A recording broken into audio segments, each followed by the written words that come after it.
Halo semuanya, Assalamualaikum warahmatullahi wabarakatuh. Perkenalkan, nama saya Muhammad Insan Syah. Dan pada kali ini saya memiliki tugas akhir dari praktikum struktur data saya mengenai bagaimana sih implementasi dari suatu metode searching menggunakan algoritma sequential search sentinel. Nah, sebelumnya untuk kalian, sequential search sentinel itu bagaimana sih cara kerjanya?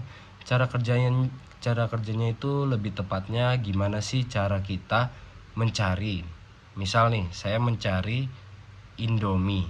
Indomie itu ada di laci nomor berapa? Itulah ibaratnya ya.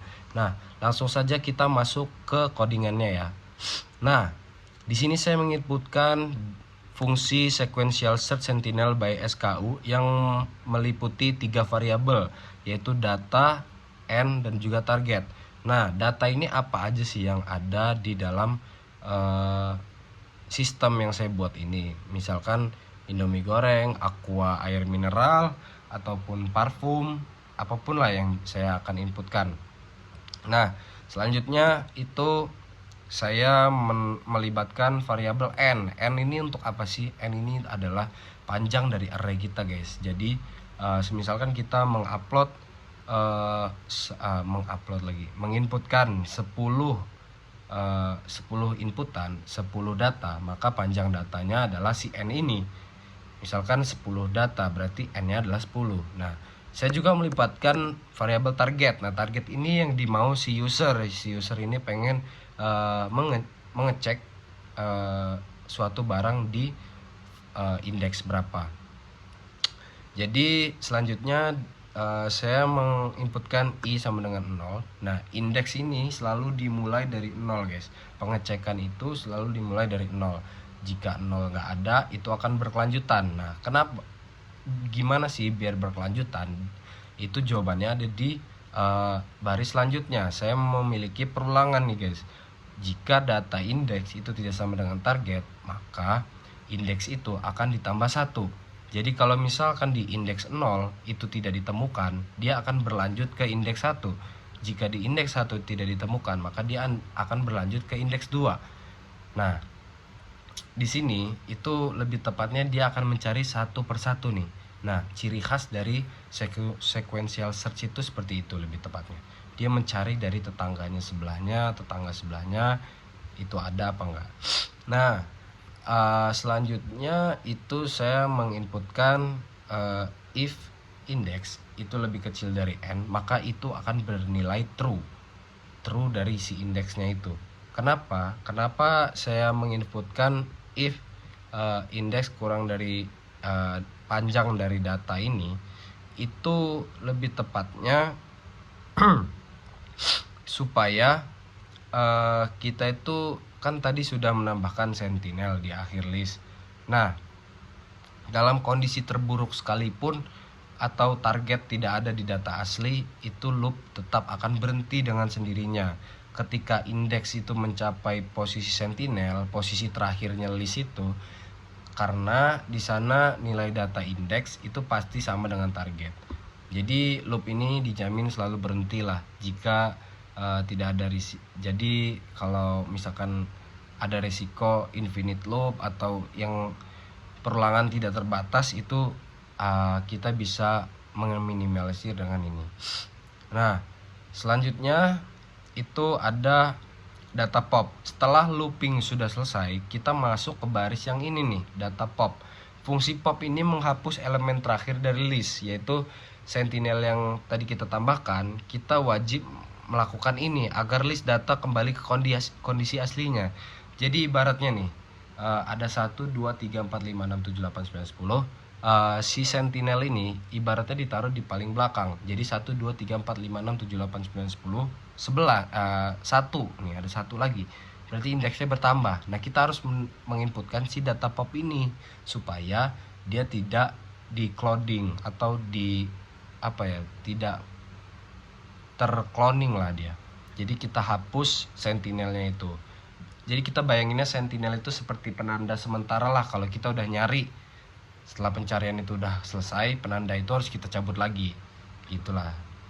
Nah, selanjutnya itu kita mengecek baris 7 sampai 10 ini mengenai if else ini guys. Nah, si if else ini guys, kenapa dia kalau I lebih kecil dari N, indeks itu lebih kecil dari panjangnya data, maka kita akan memberikan pernyataan true. Tetapi semisalkan indeks itu lebih besar dari N, maka kita akan memberikan pernyataan false. Nah, gitulah ya untuk logikanya, bisa dimengerti. Dan lanjut kita ke indeks ke baris ke-13. Di sini saya menginputkan fungsi def sequential search sentinel by name. Nah, tadi by SKU, sekarang by name. Nah, kenapa sih tadi SKU? Karena saya di sini pengen menginputin data-data dari library inventaris toko saya ini supaya lebih mudah mendatanya, dan name ini untuk nama dari produk-produknya. Sama di sini saya meliputkan 3 variabel juga, data, N, dan juga target. Nah, kalau kalian perhatiin lah ya, ini kira-kira hampir sama banget lah di sini. Identik persis dengan fungsi yang pertama, nggak ada perbedaan sama sekali lah dengan algoritmanya. Lalu kenapa kita membuat mereka ini menjadi dua fungsi yang terpisah? Jawabannya itu ada di fungsi main. Ketika pengguna itu memilih pencarian berdasarkan SKU, kita ekstrak list yang SKU dari data produk, lalu kirim ke fungsi pertama. Tapi kalau misalkan user itu memilih nama produk, jadi kita ekstraklah list nama, lalu kirim ke fungsi kedua. Jadi kita memiliki dua pilihan di sini untuk si user. Dengan memisahkan dua fungsi ini, itu membuat kode kita jadi lebih rapi, lebih terstruktur, dan juga mudah dibaca lah. Nah, itu untuk fungsi logika yang sudah saya buat. Nah, untuk fungsi-fungsi selanjutnya ini, ya ini untuk menampilkan data supaya di saat user memilih hal-hal tersebut yang saya inputkan. Di sini saya inputkan SKU 01, 02, 03, 04. Di sini ada Indomie goreng, Aqua, sabun, susu, roti tawar, gitulah ya.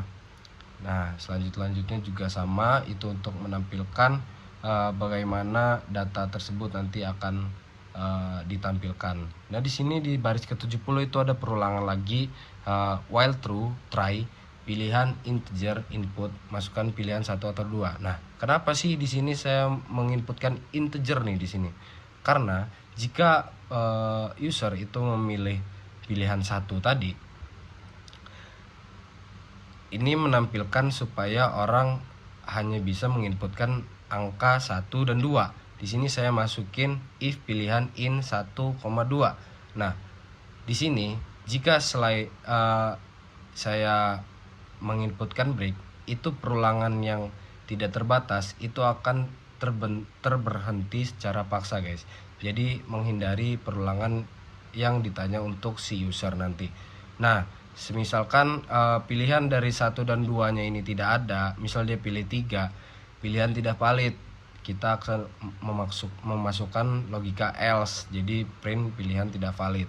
Nah, selanjutnya ada except value error. Ini sudah sangat lumrah. Misalkan tidak ada yang memenuhi kriteria, baru dia memasukkan logika ke sini, maka print input tidak valid, masukkan angka 1 atau 2. Nah, jadi untuk penjelasannya ini sudah cukup aja. Kita langsung ke running programnya aja. Kita bersihin dulu terminalnya. Oke. Di sini pilih metode pencarian 1 dan 2. Saya pilih 1 deh. Nah, masukkan SKU yang ingin dicari. Nah, saya pengen SKU 005 deh. SKU 005. Nah, di sini ditampilkan bahwa kita terdapat roti tawar sari, itu kategori makanan, di mana stoknya ini ada 30 pieces dan harganya itu 18.000. Nah, setelah kita melihat pembuktian dengan running code-nya ini membuktikan bahwa algoritma Sentinel ini bekerja dengan benar. Jadi looping ini berhenti di indeks 2. ya nilai I sama dengan 2 itu lebih kecil dari N sama dengan 10 tadi kan. Kita kan menginputkan 10. Jadi fungsinya mengembalikan true dan indeks kedua pernyataannya. Misalkan kalau itu indeksnya 2. Nah, di sini kita menginputkan indeksnya itu yang saya mau itu SKU 5. Jadi indeksnya 5. Itu tetap aja lebih kecil dari 10. Pokoknya tetap lebih kecil dari 10, itu tetap memenuhi fungsi true tadi. Kita coba worst case, kita mau mencari produk yang enggak ada. Di sini saya masih pakai yang metode nomor 1, itu saya pilih SKU 000 misalkan. Nah, di sini itu menampilkan produk dengan SKU 0000 tidak ditemukan dalam inventaris toko. Nah, di sini juga hasilnya membuktikan bahwa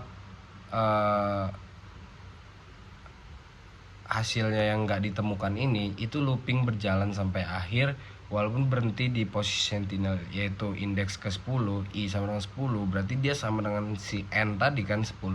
Jadi fungsi ini mengembalikan ke false. Program ini menampilkan pesan yang tidak dapat ditemukan tanpa error sama sekali. Kita coba pakai yang nama lah ya, yang 2 nih. Nah, masukkan nama produk yang ingin dicari, contohnya Aqua. Nah, tapi di sini saya pengen yang teh botol sosro deh. Teh botol sosro. Nah, di sini ditampilkan bahwa nama produk teh botol sosro dengan kategori minuman itu stoknya ada 120 pieces dengan harga 5.000. Nah, di sini juga udah berjalan lah ya, berarti logika dari algoritma yang saya buat. Nah, tidak ada error sama sekali. Oh ya, kita coba lagi deh. Misalkan yang nggak ada deh ya, 2. Saya pengen nyari rendang.